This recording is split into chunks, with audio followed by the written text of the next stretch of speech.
2021க்கான புயல் வந்துட்டு இருக்கு. ஆல்ரெடி நம்ம கொரோனாவை விட்டு வெளியில வரல, அதுக்குள்ள இன்னொரு புயல். 2020ல 2 புயல் வந்தது. ஒன்று அம்பன்ற புயல், இது வெஸ்ட் பெங்கால் ஒரிஷாவையும் தாக்குச்சு. அடுத்தது நிசாகர்னு ஒரு புயல், இது வெஸ்ட் சைடில் பயங்கர பாதிப்பை ஏற்படுத்துச்சு. 2021 புயல். இந்த புயலுக்கு டவுட்டியா அப்படின்ற பேர் வச்சிருக்காங்க. இந்த புயலுக்கு மியான்மர் நாடு தான் பேர் வச்சிருக்கு. இது ஒரு பர்மீஸ் வார்த்தை. இந்த வார்த்தை ஜேகோன்ற பள்ளி இனத்தை சேர்ந்த ஒரு உயிரினத்திலிருந்து தான் எடுத்திருக்காங்க.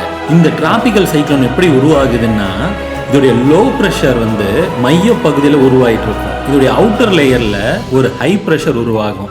இது உருவாகிறதுக்கு நமக்கு கடல் மட்டத்தில் 27 டிகிரி செல்சியஸுக்கு மேலே நமக்கு ஹீட் தேவைப்படும். இந்த சுழல் மாதிரி வர ஒரு அமைப்பை நம்ம கொரியாலிசிஸ் ஃபோர்ஸ் தான் உருவாக்கி கொடுக்கும்.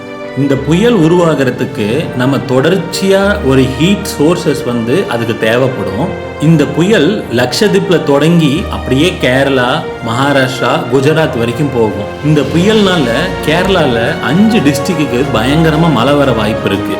அந்த 5 டிஸ்ட்ரிக்ட் என்னன்னா திருவனந்தபுரம், கொல்லம், பத்தினமிட்ட, ஆலப்புழா, எர்ணாகுளம். இங்கே விண்ட் ஸ்பீடு 80 கிலோமீட்டருக்கு அதிகமாக தான் இருக்க போகுது. இதனால ஒரு பெரிய பேரழிவை அவங்க சந்திக்க நேரிடும். இதிலிருந்து அவங்க சீக்கிரமாக வெளியே வரணும்னு வேண்டிப்போம்.